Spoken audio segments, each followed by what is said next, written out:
Внимание! Говорит и показывает Москва. Работают все центральные каналы телевидения. Смотрите и слушайте Москву.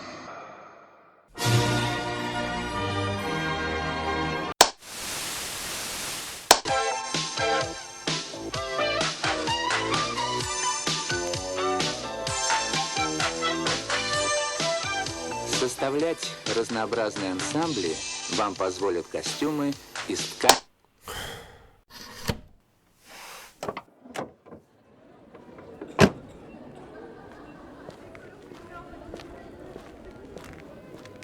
Mercredi 7 novembre, je me lève très tard. La forteresse de Pierre et Paul tire le coup de midi alors que je descends la Nevski.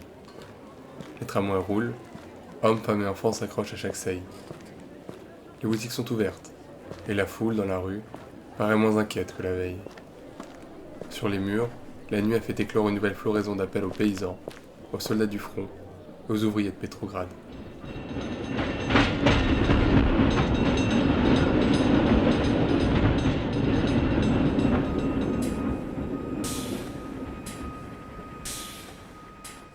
Tout ouvrier, tout soldat, tout vrai socialiste se rend compte qu'il n'y a dans la situation actuelle qu'une alternative. Ou bien le pouvoir restera à la clique des bourgeois et des poignets ch'tis et continuera répression, guerre et famine. Ou bien le pouvoir passera aux ouvriers, soldats et paysans révolutionnaires et enfin le peuple lèvera la tête, abandonnera le sol de ses yeux et regardera ailleurs.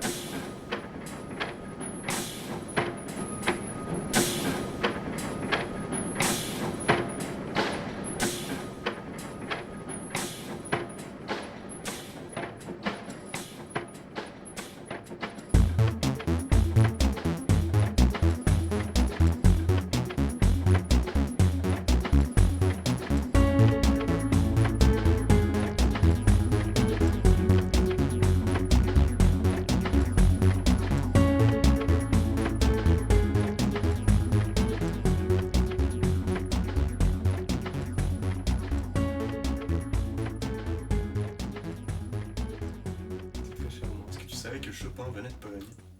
Et que la Pologne, c'était pas en URSS.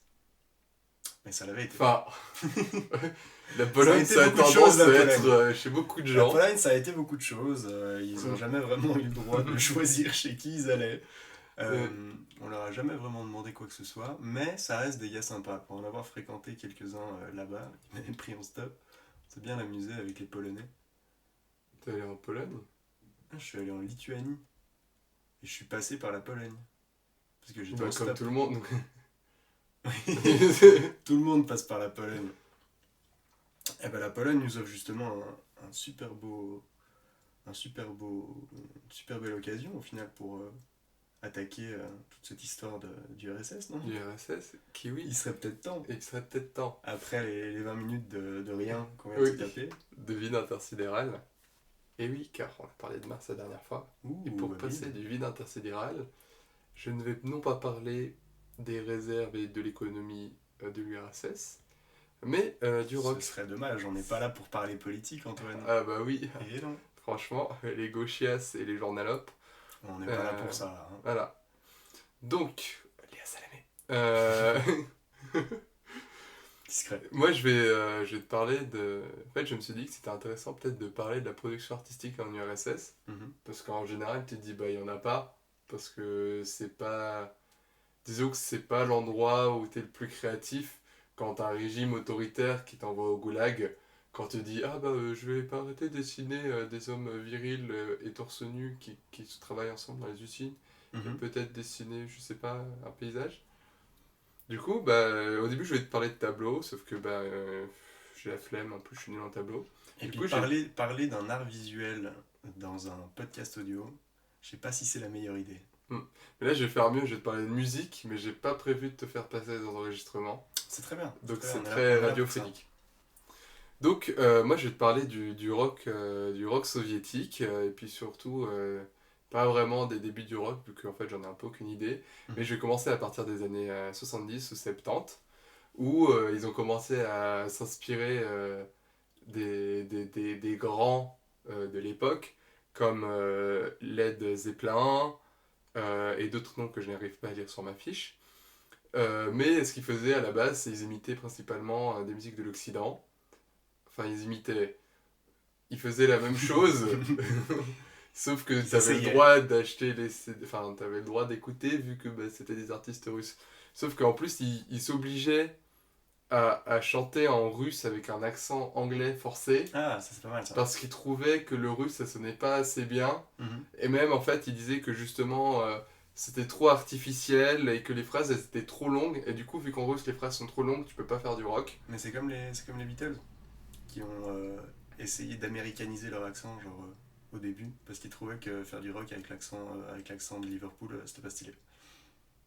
En général, Liverpool, Liverpool c'est moyen. c'est pas très stylé. En général, unpopular opinion, le Royaume-Uni, c'est pas ouf. On n'est pas là pour parler de ça. Mais Il y a bon, il y a un débat à avoir, Oui. on aura une autre fois. alors une autre fois. Et puis aussi, en fait, en URSS, il y avait un peu rien niveau structure artistique. Du coup, c'était un peu la main. Mhm. Mais ce qu'ils ont fait, c'est que vers la fin des années 70, du coup, il y a eu la fin de la vieille garde. Et il y en a eu Vieille une garde. toute nouvelle, tout beau, tout jeune. Ah oui, ok, ouais. Et ils se sont dit, on va avoir une inspiration punk, mais aussi de la poésie rock comme Bob Dylan Ok. et du glam comme Bowie. Alors Ok. je te dis glam, mais en fait je sais même pas ce que c'est du glam, c'est juste que j'ai lu quelque part. Bah, le glam rock, c'était genre le rock qui se revendiquait ostentatoirement Le sexuel, glam. tu vois. Genre, c'est ceux comment dire, qui essayaient de briser un peu tous les codes de la société sur l'ouverture sexuelle, etc. Et donc, tous ceux qui sentent le sexe, concrètement, tous les rockers qui sentent le sexe, c'est ceux qu'on appelle le glam rock. Donc, Bowie, glam rock.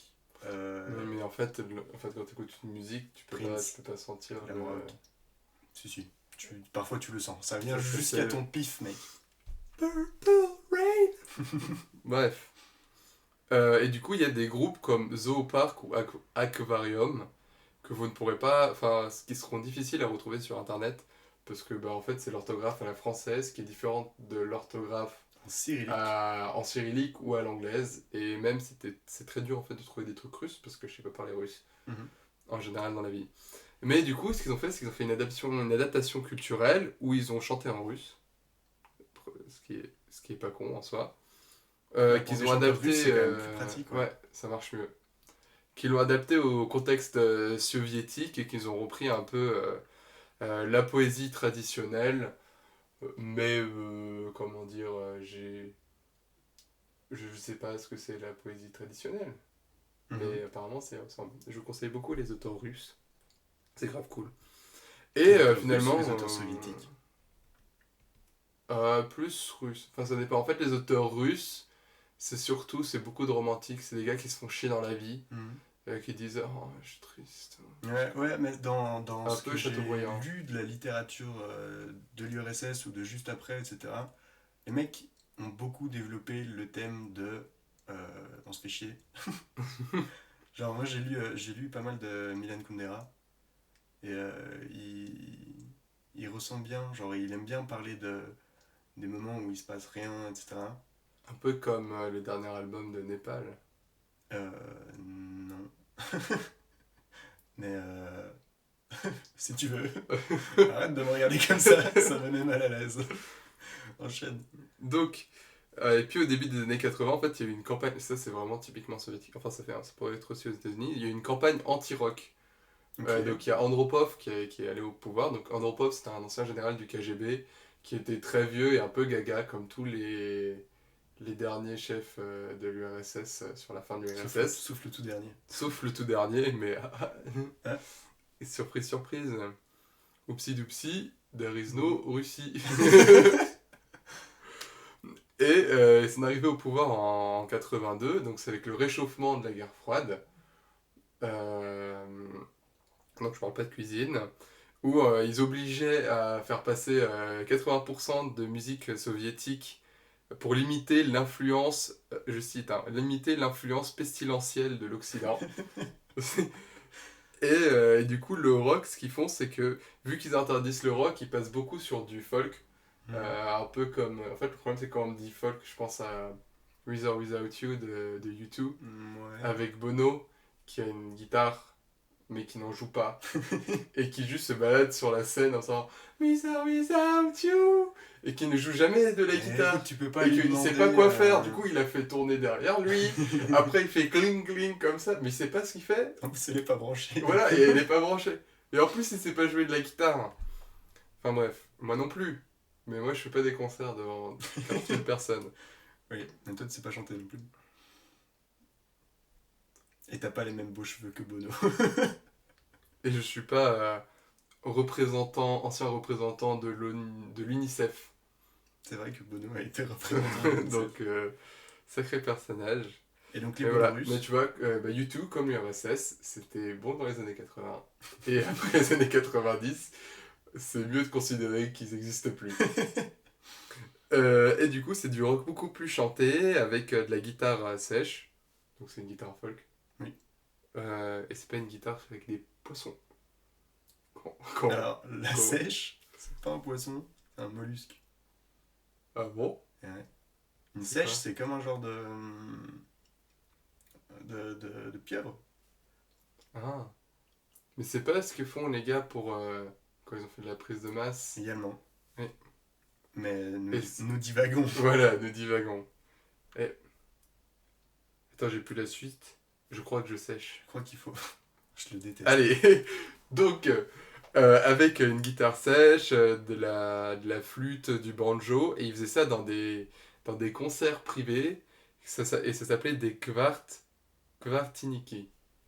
Voilà, comme ça tu le sais, tu l'as déjà oublié. C'est un rapport avec le quartet ou le quartet, Non, qui sont les groupements musicaux non, classiques. non, ça veut juste dire concert privé. Ok. Parce qu'ils n'avaient pas le droit de se produire en public, et vu que quand c'est pas public, c'est privé. Mhm. Voilà. Et après, ça aurait pu être la mort du rock. Sauf qu'il y a eu la création en 80 à Leningrad du Rock Club. Et qui Le était club d'Alexei. Alexei. Ah, la musique est très forte. Hein. Et qui, au début, en fait, ils ont eu le droit de l'ouvrir parce qu'ils avaient le soutien du KGB. Et ils avaient du coup un. Comme quoi, URSS ou pas, t'as quand même besoin de blanchir de l'argent dans les boîtes, quoi. Non, non, c'est plus le KGB qui était vraiment partout. Mhm. Enfin, Andropov, c'est un ancien du KGB, Poutine aussi, enfin, Mhm. bref. Et tu vois, c'est le deep state, comme on dit. Celui qui nous contrôle alors qu'on est même pas au courant. Waouh, c'est profond ce Non, que tu mais dis. c'est. Faut aussi que je fasse un peu de. Faut que je dise la vérité aux gens qui nous écoutent. Faut qu'on lance une alerte. Faut qu'on lance une alerte. Et vous savez que Poutine, en fait. Ah non, je vais pas le dire, mec, j'ai trop peur. Donc, alors. Donc, le but c'était. T'avais le droit de faire des concerts dedans. Donc en plus, c'était le seul endroit où tu pouvais faire des concerts. Donc, t'avais pas vraiment le choix. Mais si tu voulais faire un concert dedans, tu devais arrêter de faire les concerts privés. Tu devais faire des textes qui étaient validés par le KGB. Mhm. Et ensuite, c'était une sorte d'élimination de la pauvreté artistique. Mais en gros, c'était ah oui, mais si ton rock il est pas assez bien, bah non, prends plus. Mhm. Alors qu'en fait, c'est juste bah, si t'es en défaveur, bah tu dégages. et Ouais, t'as c'est plus ça, d'argent. c'était. Bref, la grosse polade. Et en fait, ça a vachement bien marché. Genre, les gens les gars du milieu du rock russe, ils s'entendaient super bien avec le KGB. Et du coup, il y a eu plein de concerts, plein de sympathisants. Et puis même, ça a permis genre de faire du contrôle extérieur. Où bah, ah ben non, mais je suis un rebelle, marre de l'État et tout, je vais écouter du rock pro-KGB, Ouais. mais c'est pas la même chose. Ouais, c'est ça. Et puis, ça devient de la musique de masse vers 86-88, donc avec toujours Aquarium, Kino, Nautilus Pompilius, qui en plus détestent des... Ah, ça, c'était qui pas un des présidents de la 5ème République française, ça, Pompilius. Oh mon dieu. Non, c'est le gars qui était le rival de De Jésus. César pendant c'est pas cool. le triumvirat, Oui, on a qui est bien. constitué de Pompée, César et Et du type dont on s'en bat les couilles. Ouais, tout le monde se fout de Voilà. ça. Donc désolé si tu nous écoutes, on ne pense pas à toi. Et puis, ces groupes que je viens de vous citer, je trouve que c'est un peu de la merde. Enfin, Kino c'est bien, Kino, c'est cool. mais Kino, il y en a sont- beaucoup. Enfin, le rock soviétique, je vous conseille. Enfin, je trouve que c'est de la merde. Ouais, il faut Objectivement, c'est pas l'écouter ouf. pour se faire une Enfin, opinion, mais bah, c'est pas très créatif, je dirais. C'est assez Oui, convenu. c'est quoi. carré. Et en même temps, c'est soviétique quoi. Et sauf qu'avec la Glassnote, on autorise les gens à faire de la critique, et puis, surprise, en fait, les gens qui chantaient les louanges du gouvernement, quand on leur donne le droit de dire ce qu'ils veulent, ils chantent plus les louanges du gouvernement. Et du coup, il va y avoir des tensions au sein du rock club, où il y aura l'ancienne garde qui seront en mode non, mais nous on fait de l'art pour l'art, faut pas que ce soit politique, justement, ça détruit l'art, nous on est fait vraiment pour vraiment développer le sens critique des gens, les faire réfléchir, mais pas trop réfléchir, tu vois, parce qu'on est apolitique. Réfléchir, mais quand même en étant d'accord avec le KGB, tu vois. Voilà. Et puis après, il y avait des groupes qui étaient, disons, moins sympathiques, et notamment Télévisor, qui a une chanson qui s'appelle Ton père le fasciste. Et genre, C'est quand même la meilleure ouais, insulte. oui, mais surtout Ton que, père était un fasciste. mais surtout que c'est vraiment un truc de tu t'attends à genre un truc qui est plus contre, mais genre assez soft, de Libère-toi, ou je sais pas quoi, mais il y a des chansons d'ailleurs qui s'appellent genre juste Libère-toi. Mhm. Et après, t'as une chanson que c'est littéralement Ton père le fasciste. Et il n'y a pas de. c'est direct. Mais une fois de plus, quoi, c'est soviétique. Et même le clip est vachement bien. Où c'est une meuf qui regarde la télé et qui, quand elle regarde la télévision à la télé, elle est trop en train de se révolter et tout. Et après, il y a son père qui est arrivé et qui l'engueule. Voilà. Mais un peu, et puis c'est un peu le style de Kiss. Ok. Je vais dire de Chris, mais en fait, c'est celui qui fait. Christophe. Et j'ai crié. Il est mort. Non, il est mort il y a 3 jours. Effet papillon. Non, pas l'effet papillon. Minute papillon. Minute papillon. Donc ça n'a rien à voir avec ce dont on va Si, entendre parler. parce que c'est un gros gauchiste. Oui. Ok.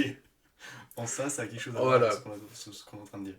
Et puis finalement, à la fin, avec la chute de l'URSS, on a eu d'un côté ceux qui faisaient de l'art pour l'art, où tout le monde s'en battait les couilles. Mhm. Ensuite, ceux qui étaient dans la dénonciation, qui se sont vite calmés, parce que, en fait, la machine s'est vite remise en marche, quoi. Mhm. Surtout en Russie. Et puis finalement, le rock maintenant, qu'est-ce que c'est ? C'est soit dépolitisé à fond, donc pendant les années 90, soit maintenant c'est orthodoxe et moralisateur. Ah ouais. Ce que je trouve grave triste que genre, vraiment la partie du rock et tout, Parce le que rock d'église, Oui, mais le rock en soi, c'est un genre qui est plus très développé maintenant. Et je veux dire, les plus gros fans de rock maintenant, c'est des gens qui ont quand même passé les 40 ans, je dirais. Alors non, moi je suis un grand fan de U2. Non, mais oui, je suis non, mais jeune, toi tu peux et- aimer le rock, mais tu baignes pas dans le rock comme Ouais. les gens dans les années 80 ont baigné dans le rock. Et du coup, ça fait que le rock maintenant ça appartient aux générations passées. Et du coup, ça s'attache aux conservateurs. Et donc c'est normal que du coup, il y ait des religieux qui s'emparent du rock. C'est-à-dire qu'il y aura des religieux qui vont s'emparer de Justin Bieber. Ah, mais mec, De mais Bim Bam Boom. dans 40 ans, je t'assure Ouais, j'ai hâte. que les conservateurs, ils se mettent entre eux. Donc pour l'instant, c'est les fans de rock et les religieux. Et puis bientôt, on aura aussi. Bon, les religieux, ils continueront à être là, mais du coup, ce sera plus les fans de rock, ce sera De toute façon, les Beliebers. moi j'aime les fans comme j'aime mes produits semi-transformés sans conservateur. Бросай табак, зарубай косяк, на ногах стоять. Бросай табак, зарубай косяк, на ногах стоять. Час за нас, не скучай, рабочий класс, раз до два. Результат от вас и нас, мы соседи, мы в ответе в упор поели. Колбасы на ту недели. Па-ба-да-ба-рай, па-па, да-ба-да-ба-рай. Моя год за годом, день за днем. Проживаем, достаем, в сердце кружит смысл жить трудом. Тара-бара-бара. Сапожок сапожком, ай два дружным шагом мы поем во здравие с братом. Тара-бара-бара. Бросай табак, зарубай косяк, на ногах стоять. Бросай табак, зарубай косяк, на ногах стоять. Час за нас, не скучай, рабочий класс, раз, да два. Результат от вас и нас, мы соседи, мы в ответе в упор поели. Колбасы на то недели.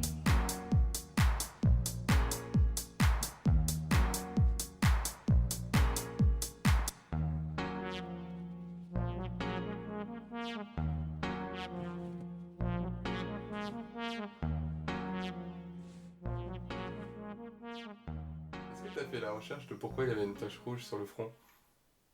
Le mec, on s'en bat les couilles. Parce que... Non mais... Mec, c'est une tâche de naissance, que on s'en fout. Ok, mais je savais pas. Mec, Ah, du coup, en fait, c'est comme Jean-Luc Reichmann. mais oui, c'est une tâche de main, quoi, genre. Ok, bon bah d'accord. C'est pas genre il s'est fait chier dessus par un pigeon ou quoi que ce soit, puis c'est resté. Tu vois. Si tu Oh, fais chier hey, dessus hey. par un pigeon assez fort quand t'es bébé, ton crâne s'imbrique. Non, voilà. Donc, je te propose donc de suivre ma petite enquête intitulée sobrement Mais que fait Gorbatchev, puisque ce type est toujours en vie. Hein. Donc, Gorbatchev, Mikhail Gorbatchev, ou Gorbatchev, comme on disait tout à l'heure, qui a donc posé sa démission en tant que dirigeant de l'URSS en 91, si jamais t'étais pas au courant. Date de sortie de Sonic sur Mega Drive. Exactement, date de sortie de Sonic sur Mega Drive, pour ceux qui n'étaient pas non plus au courant.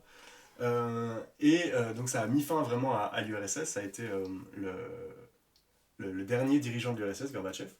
Et actuellement, donc, il a 89 ans. Ce qui fait qu'il est moins vieux que Valéry Giscard d'Estaing, qui lui est, on le rappelle, toujours en vie également. Toujours vieux. Et que donc, ce type, Valéry Giscard d'Estaing, a vécu plus longtemps que Chirac, qui a été président, 2 présidents après lui.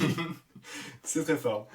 Enfin, 2 mandats, quoi. Genre 2 mandats après Giscard, et Chirac est quand même mort en premier. Mais donc Gorbatchev, de son côté, lui, qu'est-ce qu'il a fait depuis sa démission en 1991 ? Il a commencé par fonder un organisme qui s'appelle la Croix Verte en 1993, qui est une association écologiste.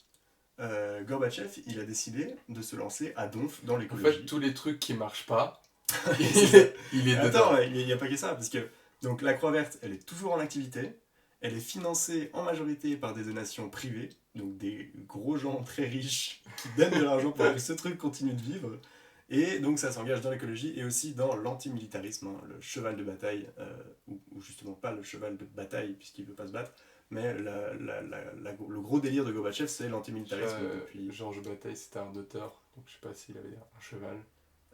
Il avait un cheval dont la couleur est toujours restée indéterminée. Elle était pas blanche. C'était une couleur, c'était sur le spectre du visible, c'était quelque part là-dedans, je dirais. Mais Gorbatchev, qu'est-ce qu'il a fait d'autre ? En 96, il s'est présenté aux élections présidentielles russes.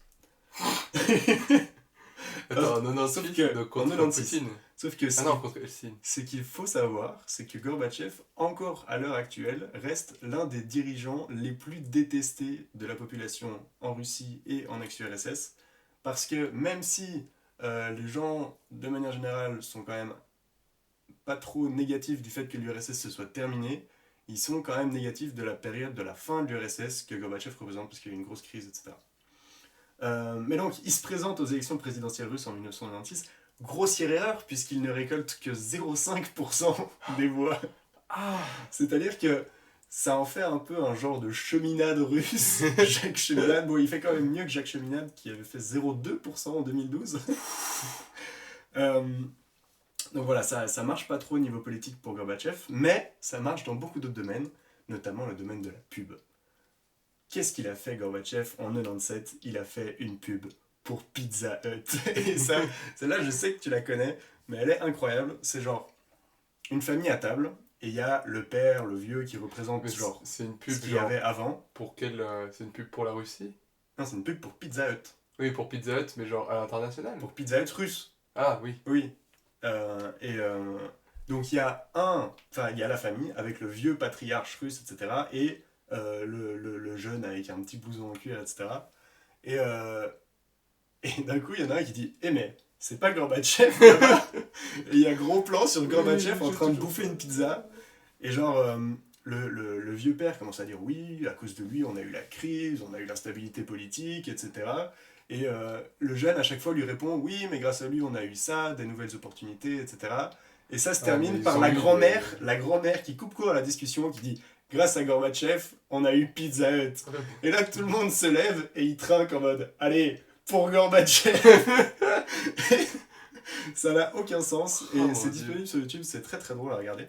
Pourtant, moi je préfère l'URSS à une Pizza Hut. Ouais, bah, ça dépend. Non, Je préfère avoir faim les avis divergent. pendant 30 ans et vivre Parce que à c'est vrai 7 qu'il y dans avait 12 pas mètres carrés. tu pouvais pas avoir de Pizza Hut avec un ticket rationnement, par exemple. Mm. Mais qu'est-ce qu'il a fait d'autre, Gorbatchev? Ça va t'étonner parce qu'en 2004, il a reçu, Mikhail Gorbatchev, ex-dirigeant de l'URSS, a reçu en 2004 un Grammy Award. Quoi? Un Grammy. Genre un Grammy Award, comme Billie Eilish. Et pourquoi est-ce Pourquoi qu'il a reçu un Grammy, Gorbatchev? C'est parce qu'il a fait l'introduction et l'épilogue d'une version de Pierre et le Loup, d'une version contée, donc audio de Pierre et le Loup, dont il fait l'introduction et l'épilogue, et pour ça il reçoit un Grammy parce qu'il était quand même super bon. Mais quoi, il a fait quoi? Il a juste parlé ou il a Ouais, fait ouais. pom, polom, polom, pom, Non, pom. il a pas fait la chanson. Enfin, pom, Et polom, il a polom, juste, pom, il a pom. juste parlé et il a reçu un Grammy. Comme quoi, on peut être le dirigeant le plus détesté de toute la région de l'Est de l'Europe, mais quand même recevoir des Grammy Awards. En 2005, il devient archonte du patriarcat de Constantinople, et moi non plus je sais pas bien ce que c'est. C'est un genre de titre honorifique pour une société religieuse qui a disparu, mais il continue de donner des titres aux gens qu'ils aiment bien, ça a aucun sens. En 2007, de nouveau dans le domaine de la pub, Mikhail Gorbatchev pose pour Louis Vuitton. Et c'est même pas une vanne. Mikhail Gorbatchev, à l'arrière d'une bagnole, tout en cuir, avec un petit sac Louis Vuitton posé à côté de lui, en train de fumer un cigare à la fenêtre, tout stylé. Ça a fait partie d'une campagne de pub de Louis Vuitton où ils ont mis pas mal de personnalités, dont Gorbatchev et d'autres, genre Catherine Deneuve, etc. Donc Gorbatchev a posé pour Louis Vuitton en 2007. Il s'arrête pas là parce qu'en 2008, il reçoit la médaille de la liberté américaine. Et ça, c'est quand même le comble. Je veux dire, ce mec a été dirigeant de l'URSS, et maintenant les États-Unis viennent le voir, genre, vu que vous avez perdu, on veut quand même te donner une médaille. C'est la médaille en chocolat. Et c'était à l'anniversaire de la chute du mur de Berlin, et il a reçu sa médaille, genre, en toute humilité, tu vois, alors que c'était clairement du foutage de En même temps, c'est quand même un super service que tu rends aux Américains de genre démanteler détruire l'URSS. J'avoue que c'est pas mal. Mais il continue quand même à essayer de s'engager un peu en politique, vu qu'en 2011, il a demandé à annuler les élections russes, purement et simplement parce qu'il il suspectait de fraude le parti de la Russie unie, qui est donc le parti de Poutine. Et donc le mec a dit non, les gars, vous avez un peu fraudé là sur les élections, et on lui a dit ferme ta gueule, il a fermé sa gueule. Il n'y a pas de fraude de toute façon. Non, il n'y a pas de fraude sur Genre, les moi élections j'ai russes, vu, donc, je veux dire, il y a toutes les déclarations officielles disent qu'il n'y a pas eu de fraude. donc on est clairement. Voilà, il faut faire confiance à ce que les gens te racontent. Moi de toute Poutine, c'est un façon, mec comme tout je le monde. lis Russia Today. Donc voilà. Je n'ai pas honte. Oui, moi aussi, on s'amuse beaucoup sur Russia Today. Et il est donc toujours en vie, et il a fait des trucs récemment, genre en 2016, il a supporté l'annexion de la Crimée par la Russie. Et depuis, il est interdit d'entrer en Ukraine depuis 2016, parce qu'il a dit « Non, mais annexer l'Ukraine, franchement, c'est pas si mal, quoi !» Donc voilà, ça c'était pour les petites aventures de Ouais. Gorbatchev, c'était ma En fait, petite, l'Ukraine c'est la petite Pologne. Tout le monde a aussi envie un peu de l'envahir. Ouais, Et la Crimée surtout. ils sont là avec la Crimée, ça sert à ça. Donc voilà, ça c'était les petites aventures de Gorbatchev depuis 91. Pour enchaîner sur un truc qui n'a absolument rien à voir, je peux te parler de Chris Evans. Est-ce que tu sais qui est Chris Evans? C'est pas Chris, c'est pas un film avec John Travolta. Non. Non. c'est pas non plus le vieux dans The Office. C'est une antiquaire qui habite à Portland, dans l'Oregon, aux États-Unis. Elle a étudié le droit fiscal. Et elle aurait pu travailler à l'IRS, donc l'équivalent du fisc aux États-Unis. Mais elle a décidé de rester antiquaire. Et c'est une meuf avec un look très particulier. Si tu peux aller taper Chris Evans sur internet, tu vas tomber sur des photos. Elle a le vrai look de white trash. Genre vraiment, elle est donc blanche comme la lune, évidemment. Elle a elle fait des photos avec des flingues. Elle a le crâne rasé, sauf pour un petit toupet sur le dessus de la tête, avec lequel elle fait un chignon. Ah, ok. Elle est maquillée en bleu flashy, et donc elle pose avec ses flingues et un t-shirt avec une cible dessus. Vraiment, ça vaut la peine de regarder juste Chris Evans, genre juste les photos, elles valent grave la peine. Sauf que ce qu'il faut savoir, c'est que cette meuf, c'est la fille de Svetlana Alilouyeva. Est-ce que tu sais qui est Svetlana Alilouyeva? C'est pas ce qui chante les chrétiens. Non. Donc Chris Evans, son vrai prénom c'est Olga, et c'est la fille de Svetlana Alilouyeva qui était également surnommée le coucou de Staline. Quoi? Donc Svetlana Alilouyeva, c'est la fille de Staline, qui a eu un enfant donc avec sa deuxième femme, dont il avait envoyé le mari au goulag. Pratique. Et il fait un enfant et il fait sa seule fille, donc il a 4 enfants Staline, et sa seule fille c'est Svetlana. Et Svetlana, elle est absolument fan de son père l'adore, etc. Ils passent des super moments ensemble. Et au moment où son père meurt, Svetlana, elle a un peu genre un petit choc, tu vois. Et elle voit un peu que ce qui se passe en URSS, c'est pas nécessairement top. Et du coup, elle se barre, et elle abandonne ses 2 premiers enfants qu'elle a en Russie, et elle part aux États-Unis. Aux États-Unis, elle rencontre un Américain, et elle a une fille qui naît aux États-Unis et qui va habiter à Portland, Oregon, pour devenir antiquaire. Et la petite fille de Staline, actuellement, habite à Portland, est antiquaire et fait des photos avec des flingues, et ça me rend ouf. Voilà, c'était juste pour rappeler aux gens que Staline a eu des enfants, ses enfants ont eu des enfants, il existe des descendants de Staline dans le monde, et ces gens font des photos avec des guns. Je sais plus, parce que je me rappelle qu'il avait aussi envoyé son fils au goulag. Oui, il y a eu des petites affaires aussi. Bon. Mais sa fille, il l'aimait bien, donc c'est pas grave. Et alors, pour le dernier sujet d'aujourd'hui, parce que j'ai compilé mes 3 petits sujets, je vais te parler Donc on a parlé déjà de la petite fille de Staline, on va aussi parler du crabe de Staline.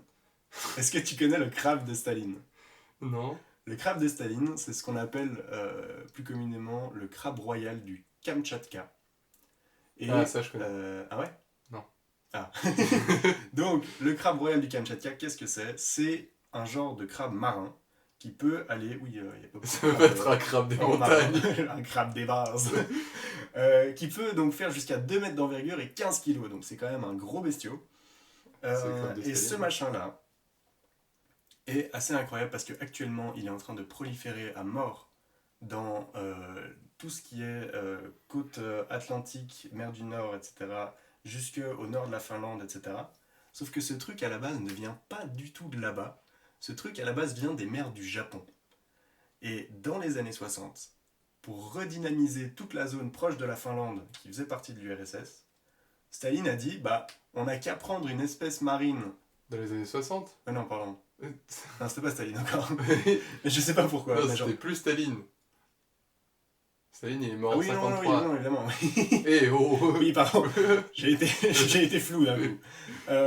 Mais donc, ils ont bougé le crabe des mers du Japon jusqu'au nord de la Finlande. Et ils ont fait un trajet en camion avec des crabes dans des pots pour les ramener. Genre, en plus, c'est les années 60, donc les moyens de locomotion sont pas aussi développés. Ouais, mais après, les routes, faut savoir que les routes aussi dans les campagnes russes sont quand même assez mal desservies, etc. Et donc les gars vont pêcher des crabes dans les mers du Japon et les font traverser l'entièreté de la Russie pour arriver jusqu'au nord de la Finlande et foutre les crabes dans l'eau là. Sauf qu'il n'y a pas beaucoup de crabes qui survivent au voyage. Il y a exactement 13 individus qui survivent au trajet de vraiment mer du Japon à côté de la Corée du Nord jusqu'à la Finlande. 13 crabes qui survivent. 1 an après, ils sont déjà quelques milliers.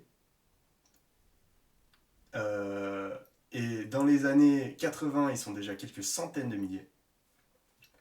Actuellement, ils sont 13 millions. Parce qu'il n'y a pas de prédateur naturel du crabe de Staline dans la mer des Barents, donc qui est au En nord fait, de la c'est ton Finlande. truc, hein, les animaux qu'on introduit. Oui, et sa merde. j'aime beaucoup les introductions d'animaux. Du coup, pas de prédateur naturel, donc le truc se surdéveloppe. Il y en a partout, partout. On prévoit même qu'il puisse arriver au large des côtes atlantiques françaises à l'horizon 2030. Et on ne sait pas quoi faire avec ces machins-là. Surtout que la Russie a toujours des quotas de pêche sur ce crabe, ce qui n'a aucun sens. Sauf que ce machin-là, ça coûte 60 € le kilo. Donc, les gens qui exploitent le crabe royal du Kamchatka, ils veulent pas arrêter la progression du truc, sauf que ça détruit tout l'écosystème du truc. Genre, toutes les espèces marines se font bouffer par les crabes et tout. Mais les gars sont là. Ouais, mais nous, on fait du fric, donc on s'en fout en fait. Attends, ça voudrait dire qu'il y a des gens qui sacrifient l'environnement pour gagner de l'argent. Ouais. C'est fou, non? C'est fou. C'est incroyable. C'est une c'est découverte et réaliste. ça fait mal au cœur. De toute façon, ça serait pas arrivé en URSS. Exactement. Parce qu'il n'y avait pas le capitalisme, du coup, ils ont pas pu faire des Non, erreurs. voilà, tout ça pour dire que le crabe royal du Kamchatka fait que malgré la fin de l'URSS en 91, l'invasion rouge continue. C'était genre, waouh, les seules traces de l'URSS maintenant, c'est. C'est-à-dire qu'on avait peur, de la propagation du communisme, on aurait mieux fait de se soucier des crabes. Mais surtout que quand ils te parlent, c'est difficile de comprendre répondre, qui quoi. Tu parles des Russes ou des crabes? Parce qu'ils te pincent. Ils te pincent, ils viennent te... Ils viennent Ils viennent te te- pincer le zizi. une petite circoncision de derrière les fagots. Там за окном сказка с несчастливым концом. Странная сказка.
C'est l'intro. Ah, c'est toujours mieux quand il n'y a qu'un seul accord. Mais non, attends. Mesdames, messieurs, la chanson de Staline.